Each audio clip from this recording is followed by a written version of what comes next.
साहब 1 महीने से ज्यादा हो गए हैं, क्या मुझे थोड़ी बहुत पगार मिल सकती है? तुम लोगों का काम में बिल्कुल भी मन नहीं लगता है, हैं? अरे मालिक, इतनी मेहनत हम लोग पैसे कमाने के लिए ही तो करते हैं। ठीक है, लेकिन अभी मेरे पास पैसे नहीं है। ठीक है मालिक।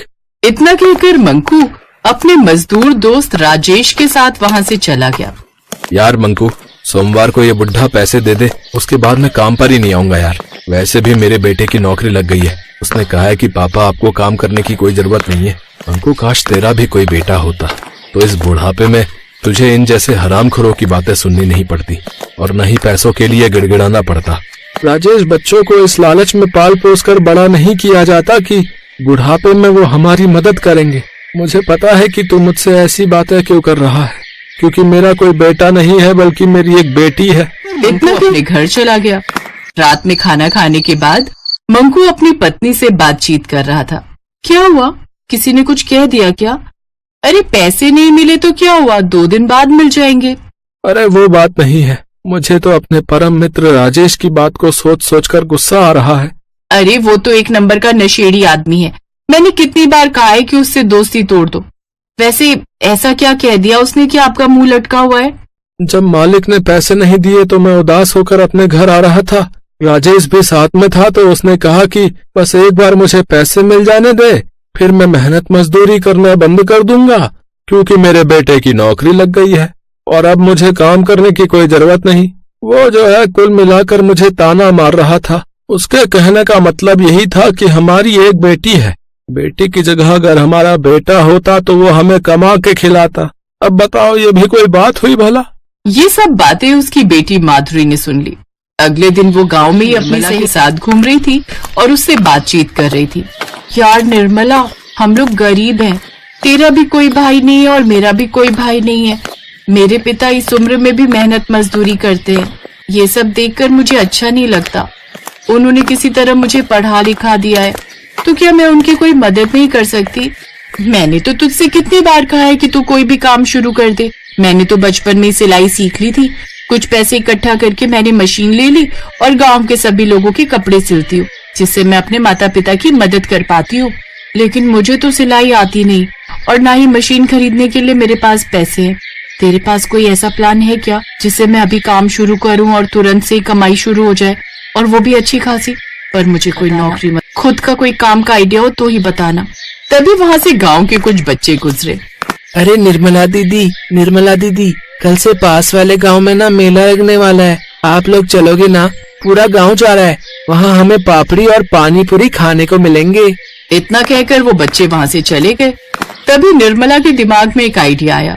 अपने गांव में, यहाँ तक कि आसपास के गांव में भी कोई पानी पूरी वाला नहीं है। अगर तू पानी पूरी का बिजनेस शुरू कर दे तो पहले दिन से ही रफ्तार पकड़ लेगा, क्योंकि यहाँ के लोग सिर्फ पानी पूरी खाने के लिए 4-5 किलोमीटर दूर चले जाते हैं। लेकिन मैं एक लड़की हूँ, मैं पानी पूरी का ठेला कैसे लगा सकती हूँ?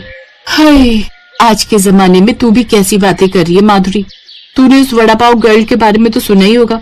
वो भी ठेले पर ही वड़ा पाव लगाती थी और आज देखो कितने बड़ी रियलिटी शो में पहुंच गई। बड़ी बड़ी कारें हैं उसके पास। और रही बात तेरे पापा की, तो चाचा को मैं मना लूंगी। अरे नहीं, मेरे पापा मना नहीं करेंगे, बल्कि वो तो मेरी मदद करेंगे। लेकिन मैं पापा को सरप्राइज देना चाहती हूँ और उनसे किसी भी तरह की मदद नहीं लेना चाहती हूँ। तू बता, इस धंधे में कितना पैसा लगेगा शुरू करने में? अरे ज्यादा नहीं, ज्यादा से ज्यादा 2-4 हजार से शुरू कर सकते हैं। मैं इतने रुपए अपने पापा से तो मांग नहीं सकती। तू तो सिलाई का काम करती है, तू ऐसा कर, आइडिया तूने दिया है तो पैसे भी तू ही दे दे। अरे ये भी कोई कहने की बात है माधुरी, हम दोनों बचपन के दोस्त हैं। मैं तुझे पूरे 5,000 रुपए दूंगी, कल से ही काम शुरू कर दे। माधुरी बहुत खुश हुई। उसने इस बारे में रात में अपने पापा से भी बात। पापा, आपने वो कहावत तो सुनी ही होगी कि मारी छोरियां छोरों से कम है कि? लोग आपसे कहते रहते हैं ना कि काश आपके घर एक बेटा पैदा होता। कुछ ही दिनों में लोग ये कहने लगेंगे कि काश हमारे घर एक बेटी पैदा हो जाती। बेटा, मुझे समाज की बिल्कुल परवाह नहीं है। तुझे जो करना है कर। किसी भी प्रकार की मदद की जरूरत हो तो मुझसे मत कहना, क्योंकि मैं चाहता हूँ कि मेरी बेटी खुद के दम पर इन गांव वालों को कुछ करके दिखाए, ताकि लोगों के मुंह पर तमाचा पड़े। कुछ दिनों बाद माधुरी ने पानी पूरी का ठेला लगा लिया गांव में पानी पूरी का ठेला देख सारे बच्चे, बूढ़े, बुजुर्ग, औरतें, आदमी सब उस ठेले पर टूट पड़े। सुबह से लेकर शाम तक उसकी दुकान पर लाइन लगने लगी। ये बात जब गांव के प्रधान को पता चली तो उसने अपने आदमियों से कहा, कुछ महीनों से यह पानीपुरी वाली लड़की को ज्यादा ही उछल रही है। इस गांव का लौंडा हमसे आगे निकलने की कोशिश नहीं करता और ये लड़की हमसे आगे निकल रही है। इस काम के लिए इसे कम से कम मेरी मदद तो लेनी चाहिए थी। बिना मेरी परमिशन के इसने गांव में ठेला खोल दिया। उल्टा दो। प्रधान के आदमियों ने माधुरी के पानीपुरी का सारा सामान उठाकर सड़क पर फेंक दिया। एक लड़की होकर पानीपुरी का ठेला लगाकर तो इस गांव की बदनामी कर रही है, और धंधा करने से पहले कम से कम प्रधान जी की परमिशन तो लेनी चाहिए थी ना। पर तूने ऐसा नहीं किया। अब दोबारा ऐसा कुछ करने की कोशिश भी मत करना, समझी? प्रधान का आदमी वहाँ से चला गया। माधुरी को कुछ भी समझ में नहीं आ रहा था कि वो क्या करे। अगर मेरी आंख से एक भी आंसू छलका और मैं टूट गई तो मेरे पिताजी और एक गांव वाले कभी भी मुझे आगे नहीं बढ़ने देंगे। ऊपर वाले तू ही कुछ मदद कर। अगले ही पल एक संत आए। अरे बेटी, इस संत को कुछ खिला दो। बाबा, आप देख रहे हैं मेरा ठेला खाली हो चुका है, सारा सामान नीचे पड़ा हुआ है, मेरे पास आपको खिलाने के लिए कुछ नहीं है।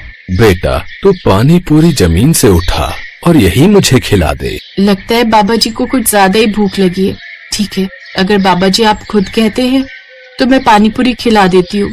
माधुरी ने वो पानीपुरी जमीन से उठाकर संत महात्मा को खिला दिए। बेटा, मैं बनारस से यात्रा के लिए निकला हूँ। ये लो अगरबत्ती।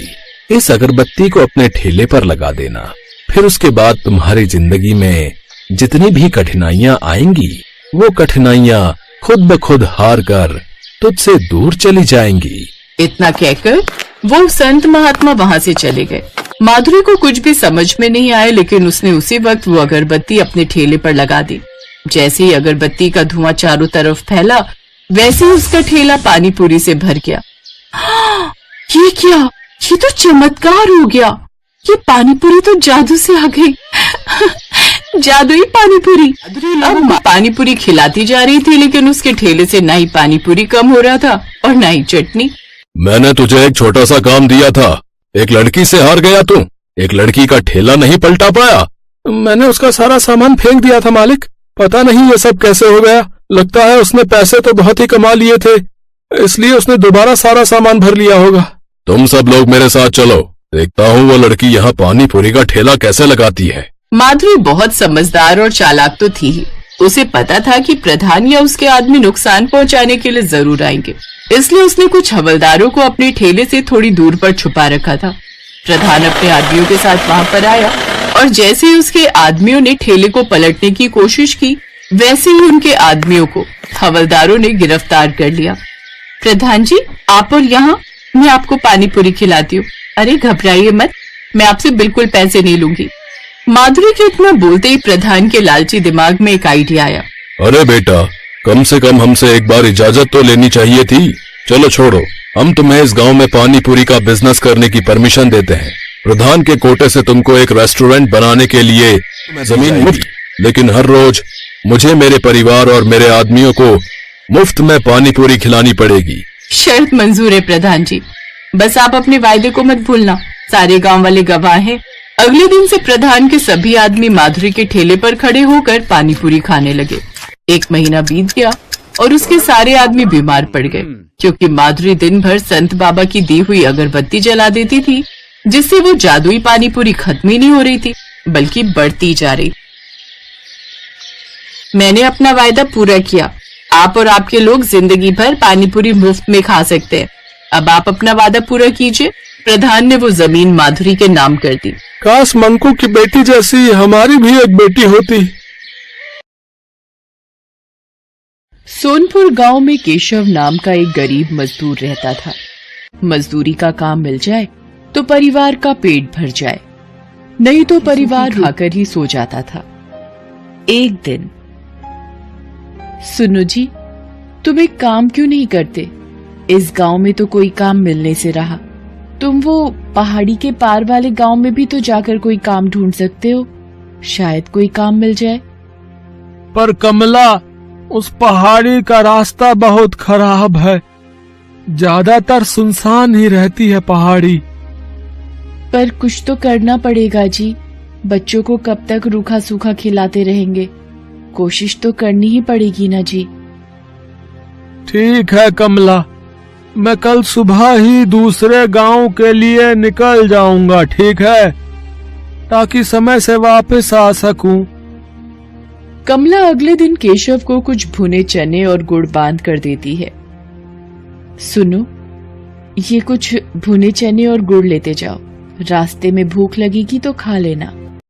केशव मजदूरी करने के लिए दूसरे गांव निकल पड़ता है। वो उस पहाड़ी के रास्ते चलता जाता है। आधे रास्ते चलने पर केशव थक जाता है। वो सोचने लगता है, थोड़ी देर यहीं इस पेड़ के नीचे आराम कर लेता हूँ, फिर आगे बढ़ूंगा। अरे कमला ने ये भुने हुए चने और गुड़ दिया था, थोड़े खाकर भूख मिटा लेता हूँ।